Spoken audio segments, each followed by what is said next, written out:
his background, his experiences as an Italian.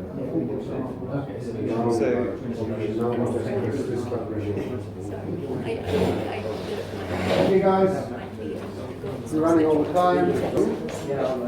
Anyone's going, but Yeah, I thought you were. Okay, sorry, we just had to figure out how modern technology works. Our next speaker is Peter Töpfer. Peter Töpfer and I were the first time in contact 2005, 2006, a long time ago, around the Holocaust conference in Tehran. And I used to live in Tehran for 3 years, so I was quite interested. And Peter sent me all his books on a CD to Australia, where I used to live, because he said, in this repressive German system, freedom of speech doesn't exist. He lives now in Hungary, like so many other people. It seems to be the country of choice for a lot of people. And Peter said, no, I don't need a PowerPoint presentation. So we have this as his background. I'm going to help him a little bit with translation if he needs it. So I'm just going to stand off here. So please welcome Peter Töpfer from Germany.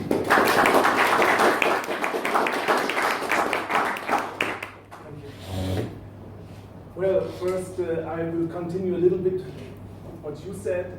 Water, for instance. And now I'm living in Hungary, and I have a new home. I live in the countryside, and I'm looking for water. And you know, maybe Hungary is the land of springs and of thermal baths, etc. So you have a lot of springs everywhere, and my last source that I discovered is underneath a Roman church of the 12th century, and you know the Druids and the old, they built up their they worship on the source, and yeah, this is very important to me, and of course. This is the exception. on the airport I bought it, and of course I try to eat good stuff, drink only good water, etc. But in my theory, or in the center of my interest, is another question. It is why people are not choosing good stuff to eat. Why they are not choosing drink water, good water, clear water, etc. I have a friend of mine. He's eating ketose, and every day he says, oh, no problems anymore. And so another friend has diabetes. And I said, okay, but why doesn't he do the same thing as you? Why? And I think it's the lack of will to survive, to live. The lack of will to live and to survive. And this is also very, very important. Maybe more important than, because everybody still can have good water and can have good food, and many of doesn't do it. Because I think the will to live is demolished. Okay, this is the point where I wanted to continue. Okay, so Troy invited me to speak here about the origins of German National-Anarchism, but I have to say, there is no German National-Anarchism. I call it myself, it's true, I call it myself German. But from the beginning of my activity, I said there is no doctrine, no organization, nothing. And so there are a multitude of, I don't know. I know some people in Germany back then that declared themselves National-Anarchists, but they have totally different opinions on so many topics. And the next point important to me is, on the other hand, I see some National-Anarchists all over the world with different opinions and maybe even animosities between them, amongst them. But on the other hand, I see real National-Anarchists, real, for real, in so many countries. In Germany, I know, now in Hungary, believe me, real National-Anarchists, without knowing it. They don't know it, they just live it. Believe me, I know them. Real anarchists, they don't know. National-Anarchism, they say in Modern. But they live it.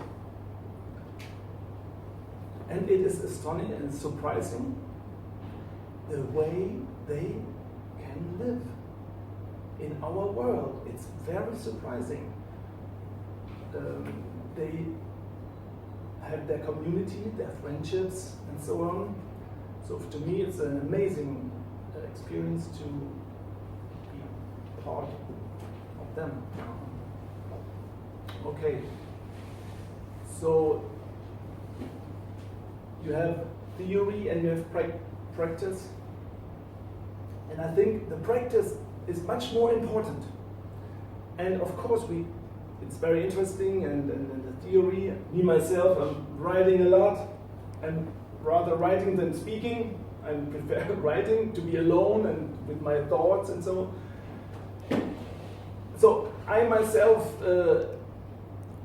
I'm rather the head one, the intellectual, but I see it very skeptically.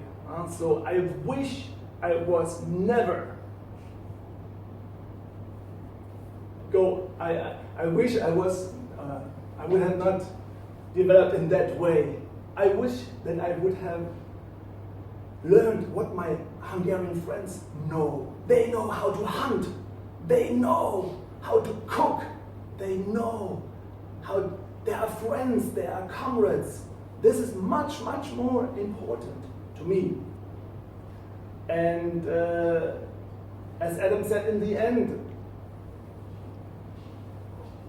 we have to save ourselves. This is the question. We have to save ourselves. There are so many dangers, and yes,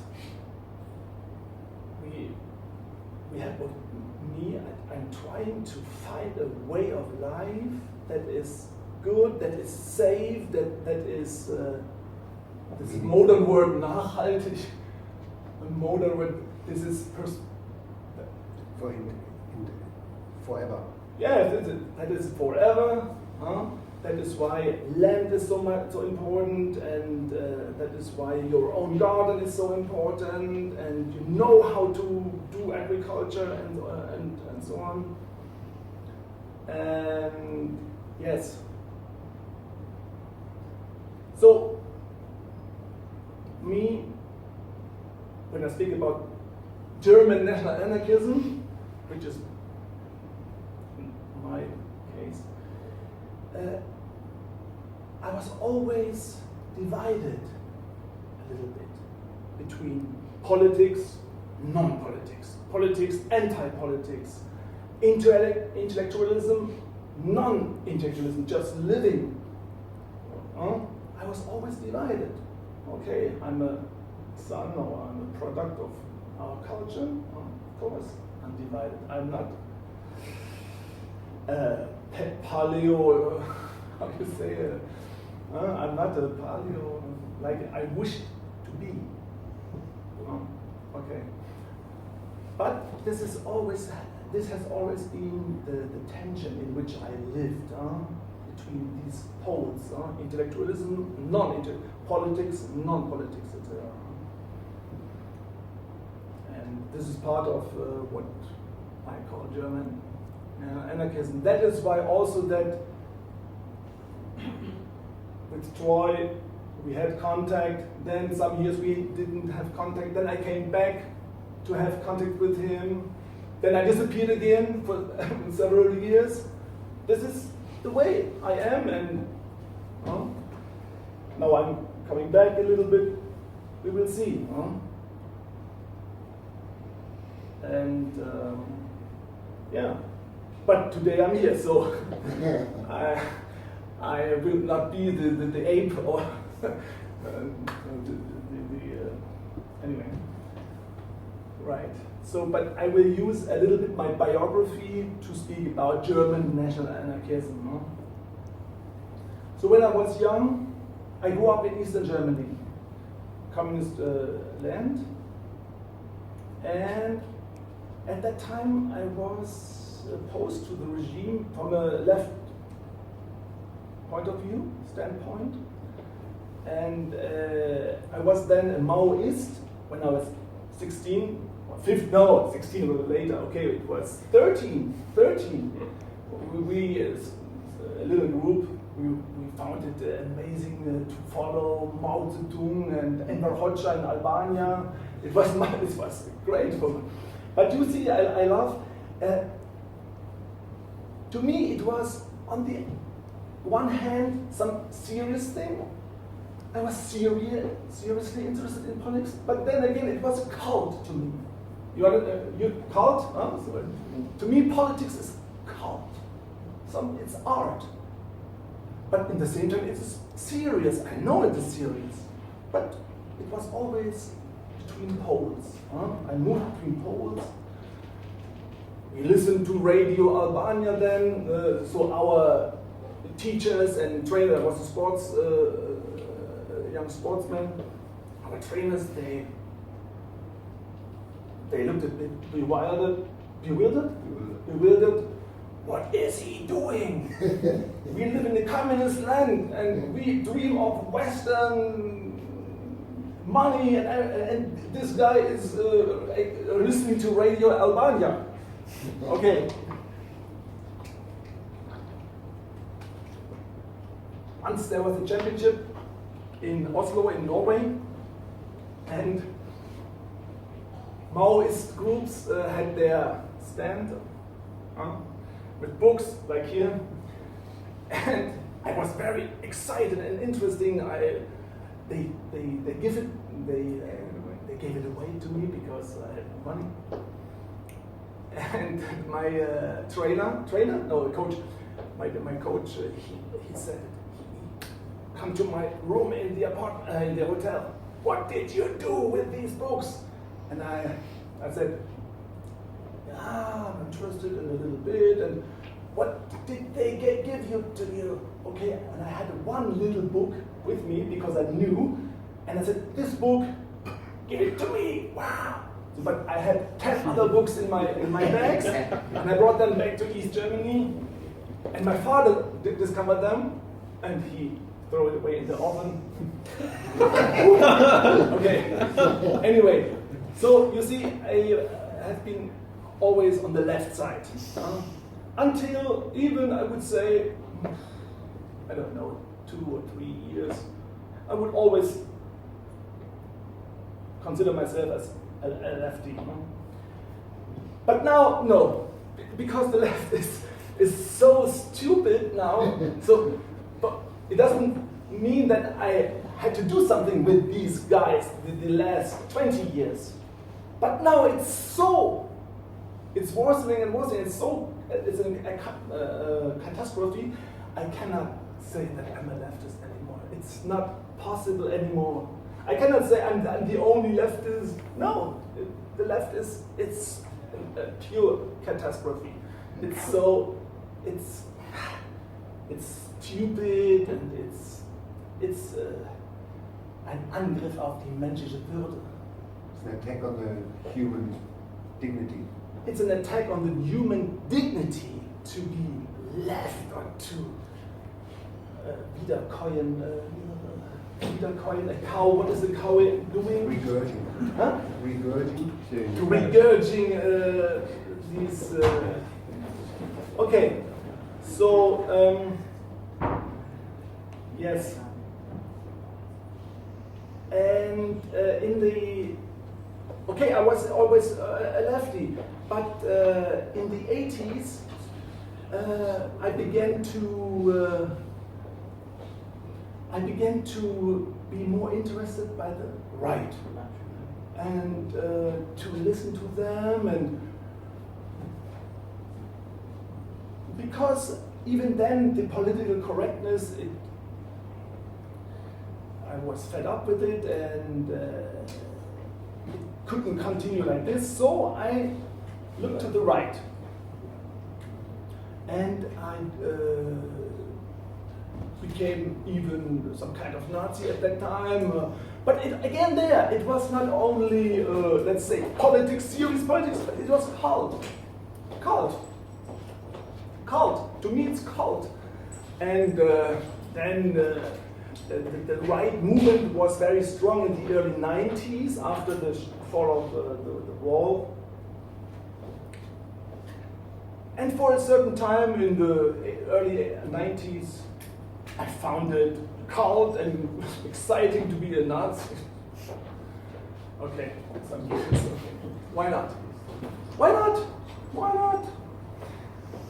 Okay, then I had some personal problems, as you mentioned, for you also, Adam. And I had to in Frage stellen, Welf, in question. I had to question myself, about myself, the way I live, the way I am, and who I am, etc.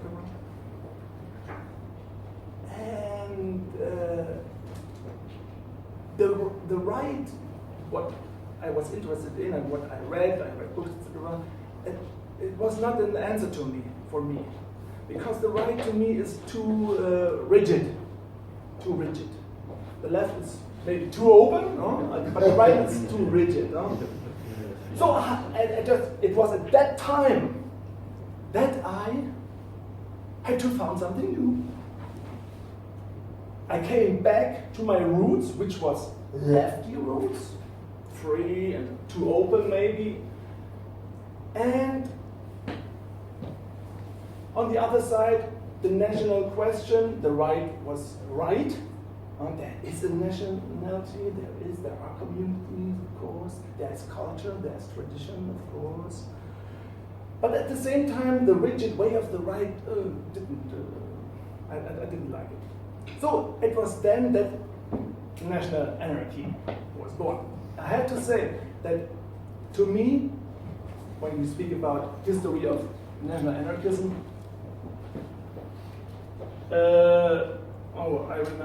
I can't remember always very well, but Hans Carney, when have I heard about him for the first time?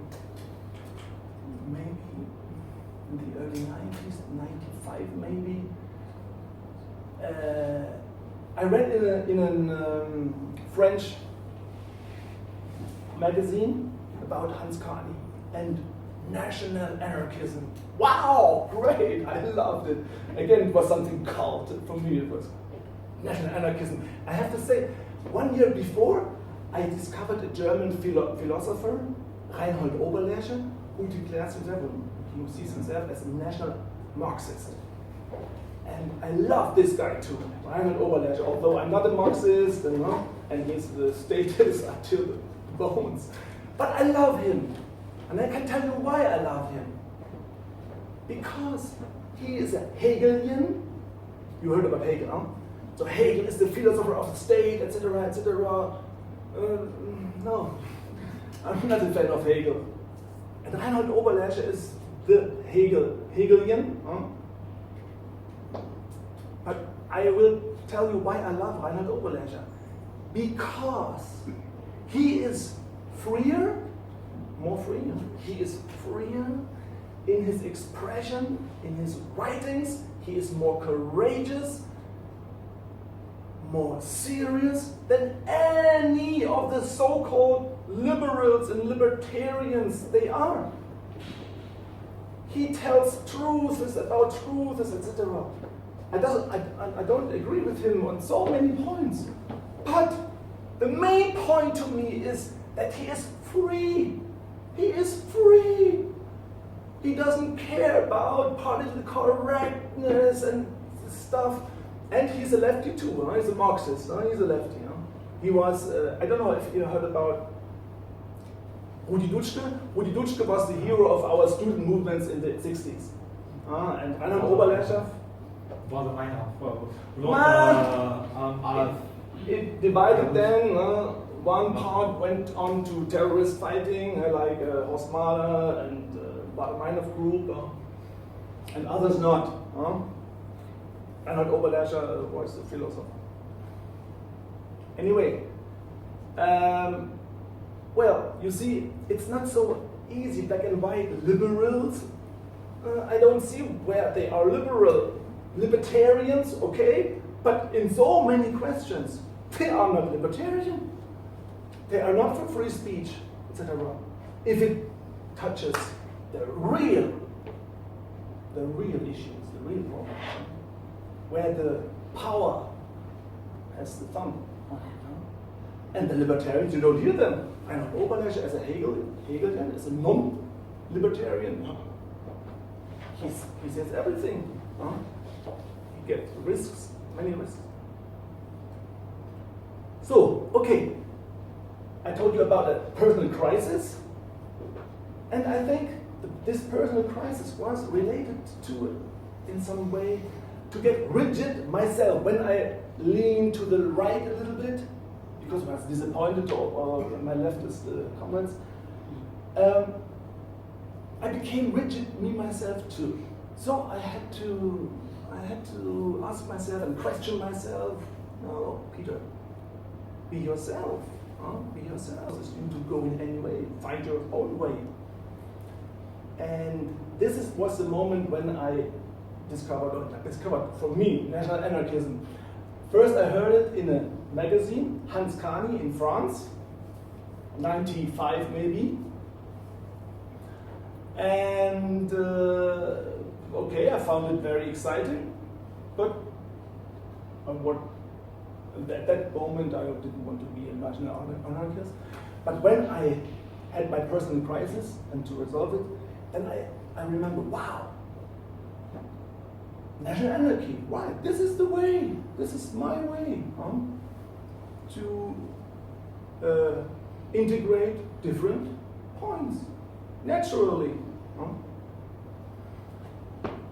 Okay. Yes. What is important, the difference between Adam's topics and issues and mine, I said before that it is the question, do I want to live? Do I want to be alive? Maybe you understand, maybe you don't understand, I don't know. But I know from my experience, from my deep experience, I will speak about this later, that it is not often evident, obvious. It is not obvious at all. Not obvious at all if we want to live. So maybe I speak at that point now on another topic important to me. Since my age of 15,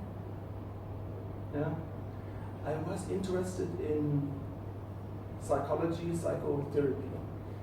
One day, my brother told me about psychoanalysis. He has heard about it in the radio about psychoanalysis. Wow! It was again to me very exciting, and it was kind of cult again. And since I was a Marxist, soon I discovered a Marxist Freudian, Wilhelm Reich, maybe the name is known. And I became a Reichian. It was very exciting to me to read the writings of Wilhelm Reich. And why was I interested in psychoanalysis? Because I felt that something is wrong with me. It's deeply wrong. There's a song from Depeche Mode, I know, wrong. This is exactly the feeling, huh? Wrong, wrong, something is wrong with me. And my Welf, Aufgabe, my mission, my Aufgabe, my mission, what I have to do is to find out what is wrong with me and to bring me back on a good path, to stop the path which I had to go with family, society, etc. I had to find my path again, to get back on my path. And that is why I was interested in psychoanalysis in the beginning. Soon I discovered that psychoanalysis is not the answer, but okay. It was important that the early Freud, he still believed in freedom of speech, if you want. The early 30s and in Freud was Rede, association, free association, etc., which is nothing else than be yourself. You tell the truth. Let you come out, the real you in you, let it come out, and it will help you, of course. And then you know, maybe, why you want to live and what you want to do with your life. So, and then came another author and psychotherapist called Arthur Janov, in English Arthur Janov, maybe, I don't know, in English, Arthur Janov. He's a Jew from Eastern Europe. His parents, Janov, he must be Russian, something. Okay, he lived in America, in the States, and there he had his institute, and there he find a new therapeutical way, which was called the primal screen, the primal therapy, or the primal screen. And I was so amazed of this theory, and it was so great. And I went there to Paris because he married a French woman and founded the Primal Institute, European Primal Institute in Paris. And I lived then, at that time I lived by coincidence in Paris. And I became a client of his. But it didn't work. It didn't work at all. Oh. With my therapist, he was a Norwegian guy. There was nothing that happened, nothing. It was exactly the opposite of what I had in mind. Namely, the total free speech. To discover yourself with your most intimate, with your most intimate feelings. And why? I remember why your most intimate feelings? Because it's only your intimate feelings. Who tells you who you are and what do you want to do and the way you want to live? It's only in your guts, only in your most intimate feelings. And the problem is that I speak for myself, that my feelings were hidden and obscured. And hidden. I was deadly alive.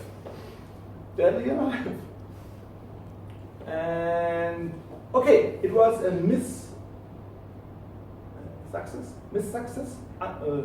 Misserfolg. Welf. Misserfolg. Erfolg, success. The opposite? Failure. Failure. Thank you. So it was a complete failure. My therapy with, at the Art Institut in Paris. And then I developed my own theory and my own practice. And it ended this discovering and this evolution and this work ended in this year with the establishment of Institut für Tiefenwahrheit, Institute for Deep Truthing. It is, okay, I have always come back to National Anarchy because National Anarchy has something to do with community. And community, to me, real community, not false community, society. Society, community. And community has something to do with real individuals. Mature, free individuals. To me, only these kinds of individuals who are free, who know who they are, who know what they want, are able to constitute communities. This is the link to National-Anarchism also. And so, to be brief, Arthur Jamov, in his therapeutical sessions, he told his patients to do this and this and this to unfold the true feelings. But this is false. This is false. The therapist has not to say, do this and do this and do this. This is not your way. This is the way of the therapist. If you want to really find out who you are and to be free again with all your power and all your emotions, then you have to find it yourself. You have to find it yourself. And if it's hard, and if it takes time, okay, it takes time. Many people, me myself included, I was so destroyed. It was so hard to come back on the good path. But okay, that's the way it is. It's the only possible way to me. Instead of following others. You understand? So this is the main content of my theory is just tell the truth, but tell it really, and don't stop when it becomes emotional. Don't stop, because it's then that it starts to begin interesting, and then it starts it's only starting then to show you who you are, because we are not brains, we are bones and guts, and this is what we are. And only our deepest regions, if we know, if we are in contact with them, only then we know who we are and what we want. That is why it is so important to not stop when it becomes emotional. Okay, what can I do?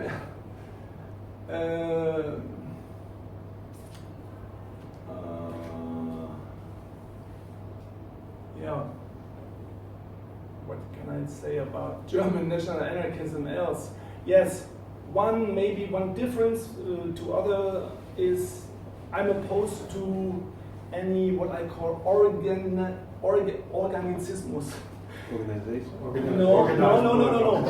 It's a philosophical term. Okay, you have some philosophers that say, okay, the world is going like this and this, and others say, no, we have to, or politicians, let's say, not philosophers, and others say, no, we have to find the natural way, the Organic. The organic, or the organic way. But my position is, who tells you? What is the organ? What is, and I call it the organicist. It's a critical way of. So, I'm not a friend of the natural thing and the organic thing, and but what is the alternative to the organic thing? It's again your way, your own way. There is no organic thing that you can follow. No, you have to find your own way. Okay, what else can I say? To me, the Neolithic revolution is the crucial point of human history. Everything changed then. And me, I see it in a general way, rather negative. Reinhold Oberläscher, my National-Marxist friend, for him it's progress, like Marxists are, progress towards communism. You're laughing, but it's serious, no? Okay, what happened in the Neolithical revolution? I don't know if you agree with the theory, but as far as I know, this whole region from Morocco until, let's say, the desert Gobi was green some 1,000 years ago. And then a catastrophe appeared, and the desert began to grow and grow. And the people who lived there at that time, they were very, very smart. They discovered that they can put little things in the soil and they have plants. This is something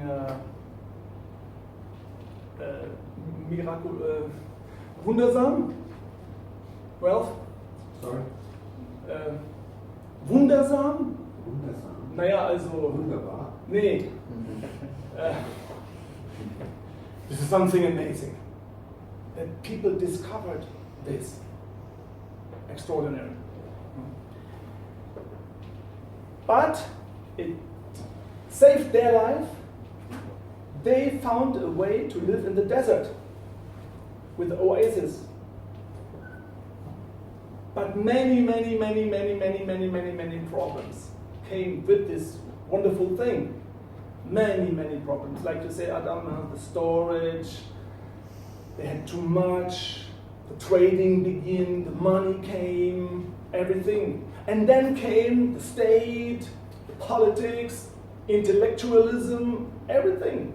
Then came, and that is why I'm so divided between politics, non-politics, philosophy, anti-philosophy, or non-philosophy, intellectualism, so everything began then. Until then, people, there was no state, nothing, they lived in their communities. So this is the crucial point of human evolution. And it's not a good evolution to me. But, of course, it's not so easy. I admire peasants, agriculture.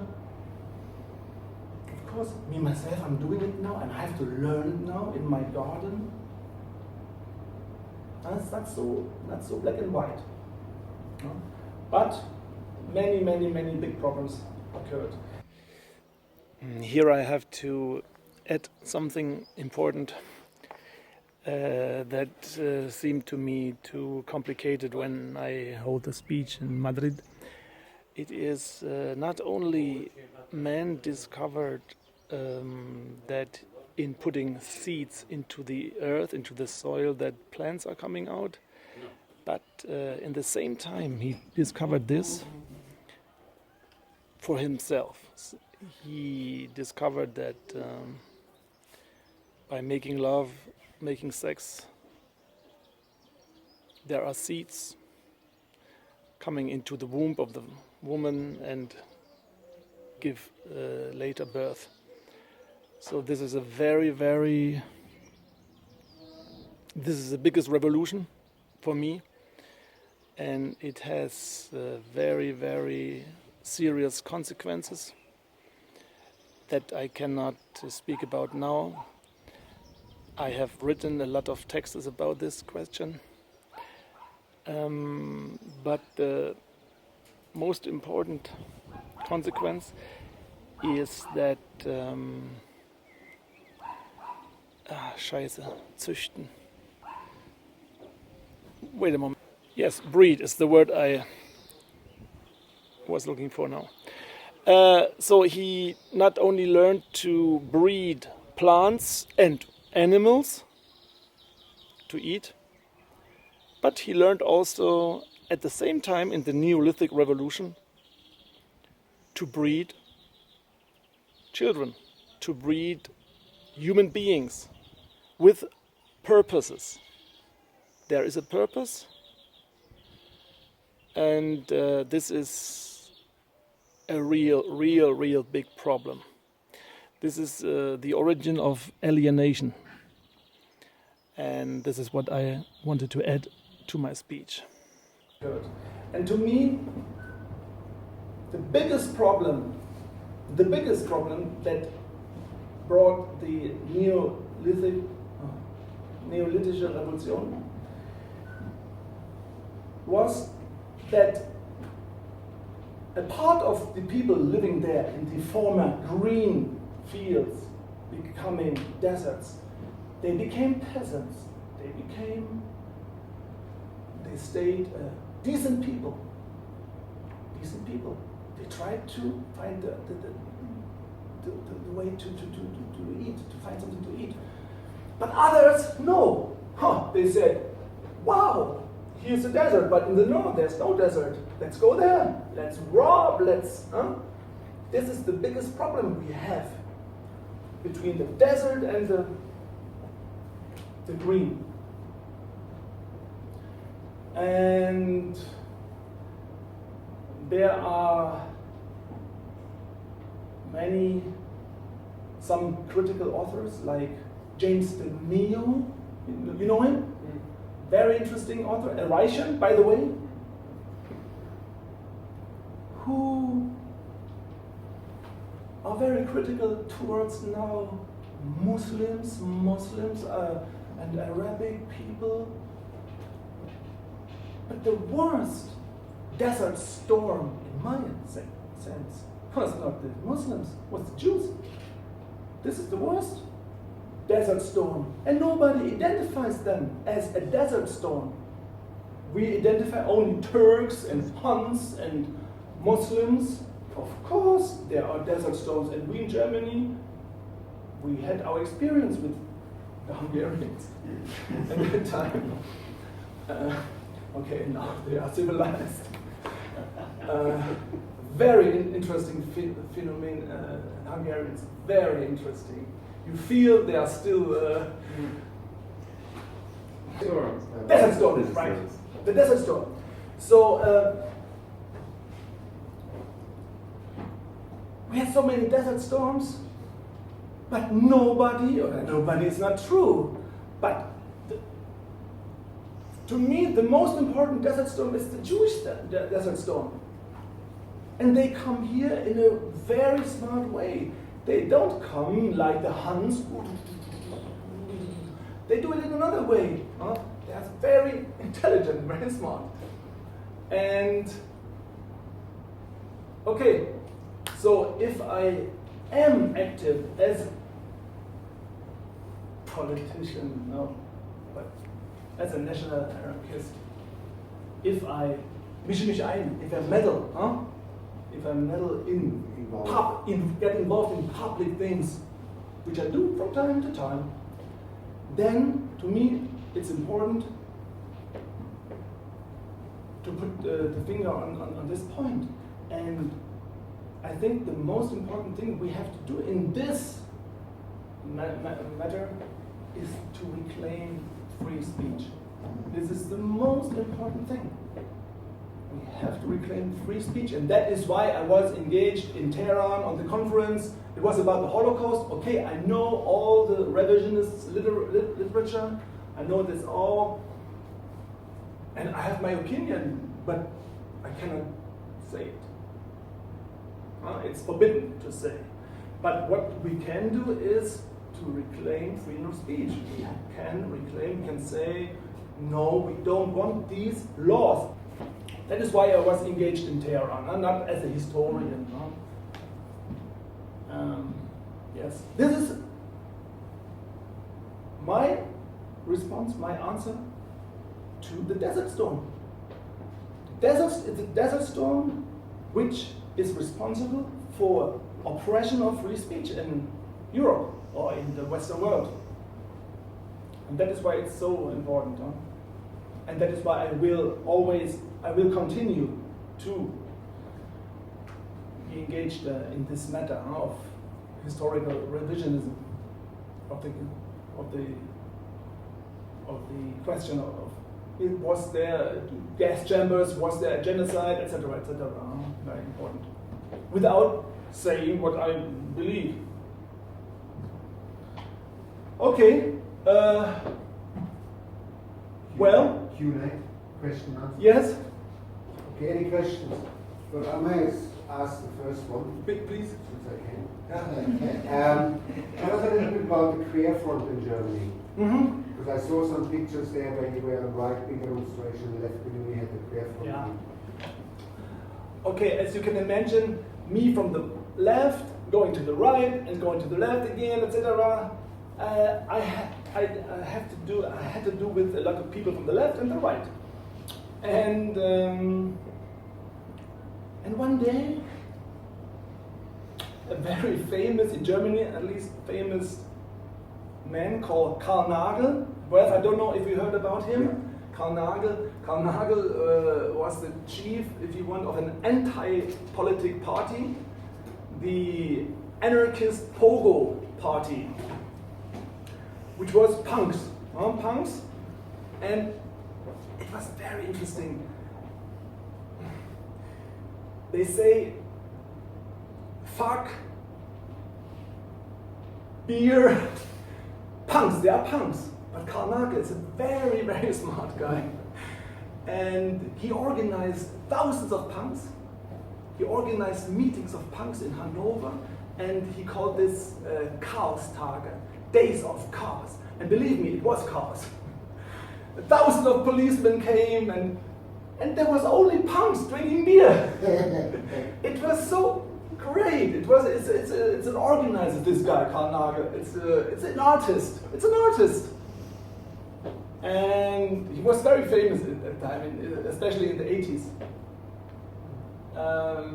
And one day he wrote me.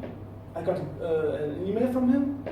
Hello, Peter. Oh, it's very interesting what you're doing, and you are an anarchist. Me, I'm an anarchist. I'm a Pogo anarchist. You are a national. Let's meet and let's see what we can do together. I said, well, great. It was a big success for me because I tried many, many years to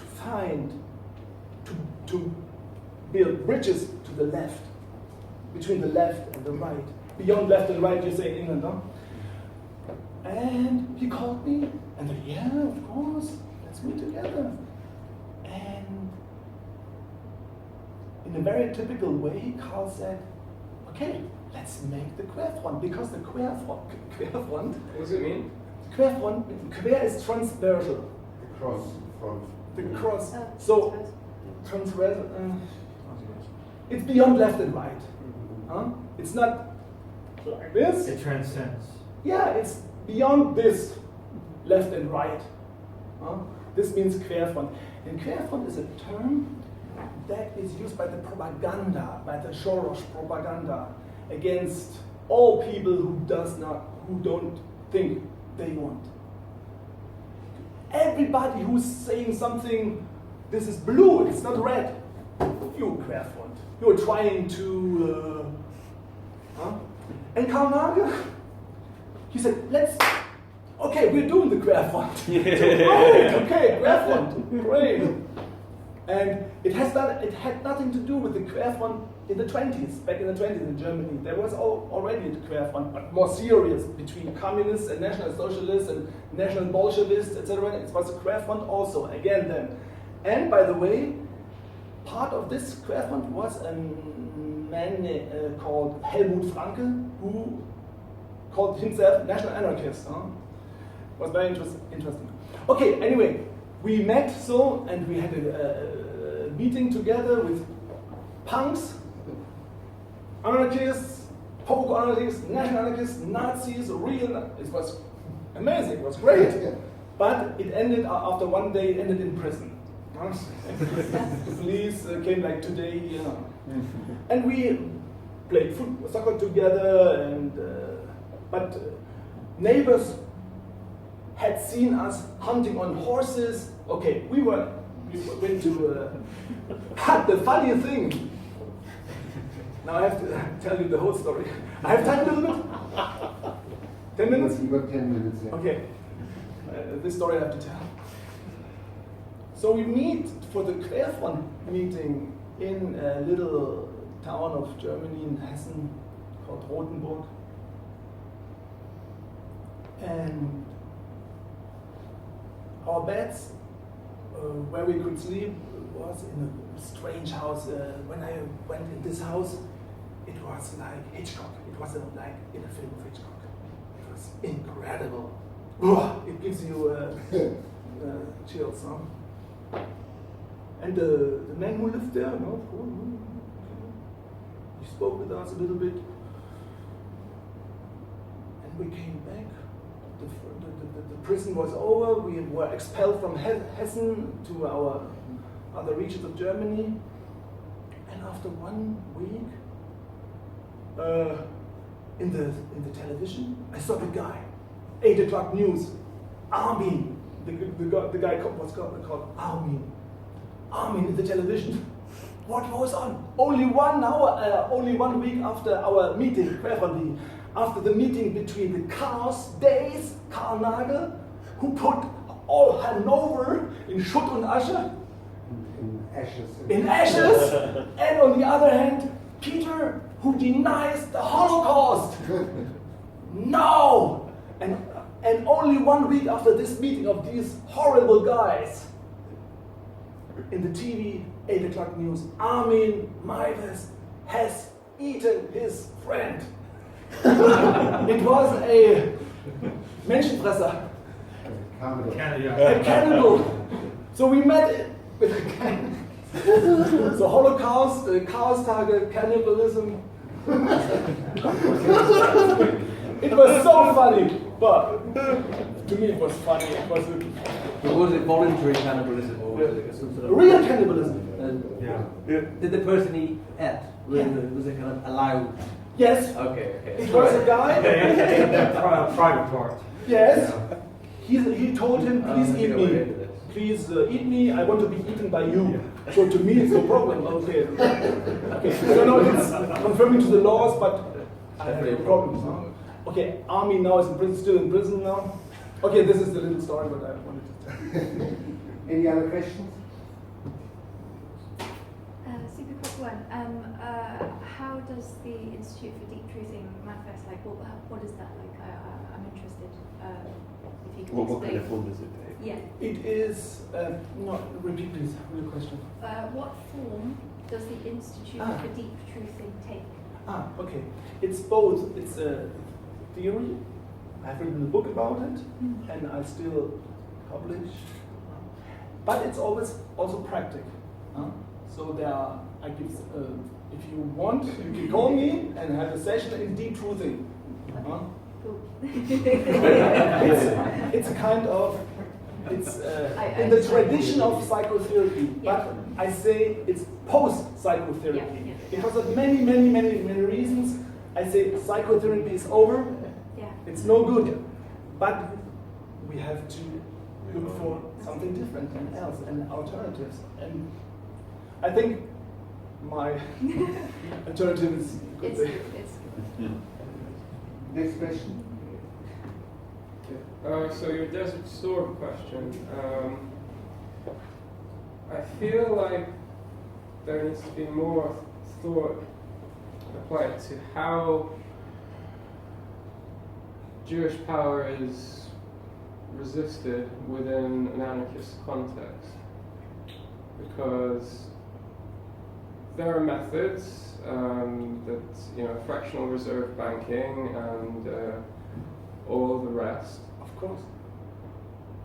We perhaps might manage to comprehend this, but typically where these things are discussed, there is a explicit or implicit call for some strong arm of government to be instituted that would counteract these trends. Now, I feel personally the sort of Sorry for not the question. Okay, so how do you see an approach that might be different within National-Anarchism? Von den Globalisten benutzt, Was die National-Anarchisten machen sollen, ist in unserer Gruppe. Die Macht der This is exactly, on the one hand, it's the fight for freedom of speech, very important, and on the other hand, build our own communities without money in the end. So example is what you're saying. Both ways. Because not many people know of this possibility. This is for me the question is, you want to preserve people's privacy, but you also want to make it known that this is possible. That it's possible to do it differently without being dependent upon loans from banks, etc. Yes. What is the question? Well, there's a conflict. I mean, if we talk about national anarchism as a way, then I feel people want to see some kind of precedent or visible manifestation. But at the same time, if you are living outside the system without money, you don't want to attract attention to yourself. So, yeah, I know exactly what you mean. Of course, this is again a Spannungsverhältnis between two conflicts. Yeah, of course, there are two poles. One pole, non-political, just live, survive, save yourself in the next years. Save yourself. You have to live for your own. And then you can influence, or you can try to influence the state, and you try to influence the big machine, the system. Of course, you can do something. Okay, there's a conflict, it's true, but yeah, we have to. Okay, one last question. Anybody? No. Okay, thank you, Peter Töpfer.